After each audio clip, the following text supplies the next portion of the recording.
पुनः नरेंद्र मोदी के नेतृत्व में भारत सोने की चिड़िया बनने जा रही है। भारत एक शक्तिशाली देश बनने जा रही है। मैं वैसे लोगों से ये कहना चाहता हूँ कि आज़ादी के 70 साल में 55 साल से 60 साल जिस पार्टी ने हुकूमत किया, आप मुसलमानों को इतना भी आइडेंटिटी देने का काम नहीं किया कि आप एनआरसी के डर से धरना दे रहे हैं। माननीय नरेंद्र मोदी जी के नेतृत्व में भारत के मुसलमान अपने आप को गौरवान्वित महसूस करते हैं। नमस्कार, आप देख रहे हैं लाइव बिहार और मैं बीबू कुमार झा। में बीजेपी की सरकार एक बार फिर आई है, उसको लेकर प्रचंड बहुमत के साथ जो सरकार बनी है, जिसको लेकर लगातार जो है कार्यकर्ताओं में खुशी का माहौल सा बना हुआ है। ऐसे में ही आप तस्वीर को देखिए एक बार, मुस्लिम राष्ट्र मंच के द्वारा जो है एक नया खुशी प्रकट हो रहा है और कहा जा रहा है कि फिरका परस्ती मिटाएंगे, मजबूत भारत बनाएंगे। यानी कि 4 राज्य में भाजपा की प्रचंड बहुमत मिलने पर जश्न एवं पटना हाईकोर्ट मजार शरीफ पर चादरपोशी एवं मिठाई वितरण का कार्यक्रम चल रहा है। तो कहीं ना मतलब आप देख सकते हैं बैंड बाजा के साथ, देखिए किस तरह से खुशी में माहौल में है। तो कहीं ना कहीं 4 राज्यों के चुनाव बीजेपी के जिम्मे में हुआ है और ये चुनाव की खुशी की लहर बिहार में भी काफी बढ़ चढ़ कर पहुंची हुई है। ऐसे में हम बात करेंगे कि ये बताइए कि मुस्लिम राष्ट्र मंच के द्वारा ये आज काफी उत्साहित है, काफी खुशी में है। देखा जाए तो 4 राज्यों की चुनाव में बेहतरीन परिणाम मिला है। क्या कहेंगे, क्या कुछ कहेंगे? हमारे मार्गदर्शक माननीय इंद्रेश कुमार जी, जो मुस्लिम राष्ट्रीय मंच को एक कार्यकर्ता को ये जो चुनाव चल रहा था, खासतौर पर उत्तर प्रदेश के चुनाव में हमारे मुस्लिम राष्ट्रीय मंच के कार्यकर्ता लगे हुए थे।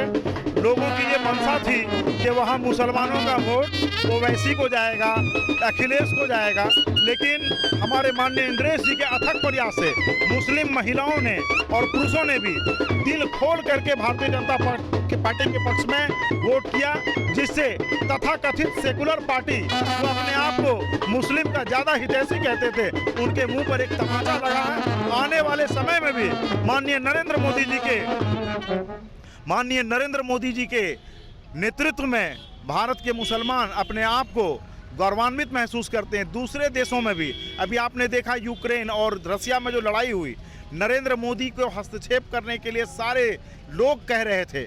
इससे ये प्रदर्शित होता है कि हमारा भारत एक शक्तिशाली देश बन चुका है। जो हम लोगों ने कभी गौरव इसका खोया था कि हमारे भारत सोने की चिड़िया कहलाती थी, पुनः नरेंद्र मोदी के नेतृत्व में भारत सोने की चिड़िया बनने जा रही है। भारत एक शक्तिशाली देश बनने जा रही है। यहाँ के हिंदू, मुसलमान, सिख, ईसाई, दलित, पिछड़े, अगड़े सभी समाज के लोग नरेंद्र मोदी के आह्वान पर आज एक हाथ उठा करके खड़े हैं। कुछ लोगों की मानसिकता बनी हुई रहती है कि बीजेपी कहीं न कहीं मुस्लिम विरोधी पार्टी है, तो इस पर में अब जो है आप लोग जो एक नया खुशी और जीत का जश्न मना रहे हैं और कह रहे हैं कि मोदी जी के नेतृत्व में ये सब हो रहा है। क्या कहेंगे? मानसिकता जो है, मैं तो भारतीय जनता पार्टी के विरोध करने वाले लोगों को ओछी मानसिकता का मानता हूँ।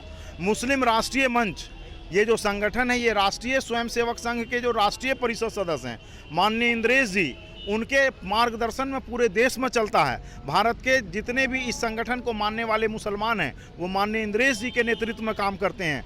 और इस संगठन की शुरुआत पूर्व के जो हमारे इस देश में जो राष्ट्रीय स्वयंसेवक संघ के राष्ट्रीय सर संघचालक रहे हमारे के सुदर्शन जी, उनके समय से ये संगठन चल रहा है और आज देश के हर एक जिला में ये संगठन बखूबी काम कर रहा है। बात बताइए, क्या लगता नहीं आपको कि कहीं ना कहीं यूपी से लेकर के बिहार तक जो है बीजेपी और कांग्रेस जो पार्टी है, कहीं ना कहीं अपने आप में हिंदू मुस्लिम कार्ड खेलती है? इस बात को क्या कहेंगे आप?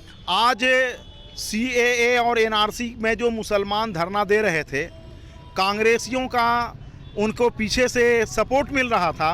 मैं वैसे लोगों से ये कहना चाहता हूँ कि आज़ादी के 70 साल में 55 साल से 60 साल जिस पार्टी ने हुकूमत किया, आप मुसलमानों को इतना भी आइडेंटिटी देने का काम नहीं किया कि आप NRC के डर से धरना दे रहे हैं। आज मैं पूरी ताकत से कह सकता हूं कि जो भारत के मुसलमान हैं, जिनका जीन भारत के हिंदू मुसलमान सभी का एक है, जैसा हमारे राष्ट्रीय स्वयंसेवक संघ के वर्तमान संचालक मोहन भागवत जी ने कहा कि भारत के मुसलमान हों या हिंदू हों, सिख हों या ईसाई हों, ये ईसाई रोम से नहीं आए हैं, ये मुसलमान अरब से नहीं आए, ये सभी यहाँ के लोग हैं और इन सभी का जीन एक है।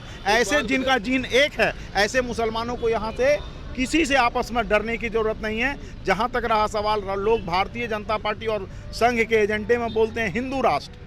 हिंदू राष्ट्र की परिकल्पना पूरी तरह से सच्चाई की परिकल्पना है, क्योंकि भारत के मुसलमानों का धर्म पूजा पद्धति अलग है, लेकिन जो हमारे हिंदू संस्कृति हैं वो एक हैं। आज भी मुसलमानों के यहाँ भी शादी विवाह होता है तो वो सारे चीज़ होते हैं, कलसा भरना, सामियाना लगाना, आम का पत्ता लगाना, नारियल का रस्सी लगाना, ये भारतीय संस्कृति है, यही हिंदुत्व है। जी बिल्कुल।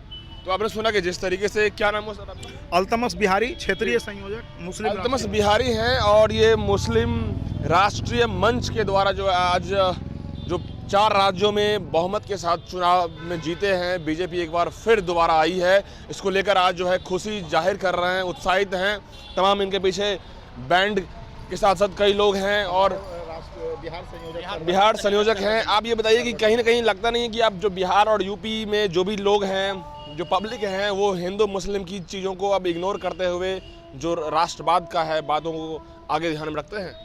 बिल्कुल। अगर हिंदू और मुस्लिम की जो भी पार्टियां बात करती रहीं, उसका आपने देख लिया 4 राज्यों में प्रचंड बहुमत भारतीय जनता पार्टी की आई है और मुस्लिम राष्ट्रीय मंच पूरी तरह इन 4 राज्यों में लग गई थी कि भारतीय जनता पार्टी की सरकार को प्रचंड बहुमत दिलाने के। बिल्कुल। तो आपने सुना कि जिस तरीके से अब कहते हैं कि सेकुलर पार्टी है और लगातार जो है अब कोई भेदभाव की बात नहीं है नरेंद्र मोदी के नेतृत्व में, और योगी आदित्यनाथ भी दोबारा यूपी में आए हैं बीजेपी की सरकार बनाकर, एक बार फिर जो है जाहिर कर दिए हैं कि कहीं ना कहीं बीजेपी अब वो ऐसी पार्टी है, ना ही कोई हिंदू की बात होती है ना ही मुस्लिम होती है, सब लोग बराबर है और राष्ट्रवाद के साथ हम लोग काम कर रहे हैं। तो फिलहाल इस रिपोर्ट में इतना ही। आप बने रहिए लाइव बिहार के साथ, तब तक के लिए धन्यवाद। लाइव बिहार यूट्यूब पर सब्सक्राइब और फेसबुक पर लाइक जरूर करें।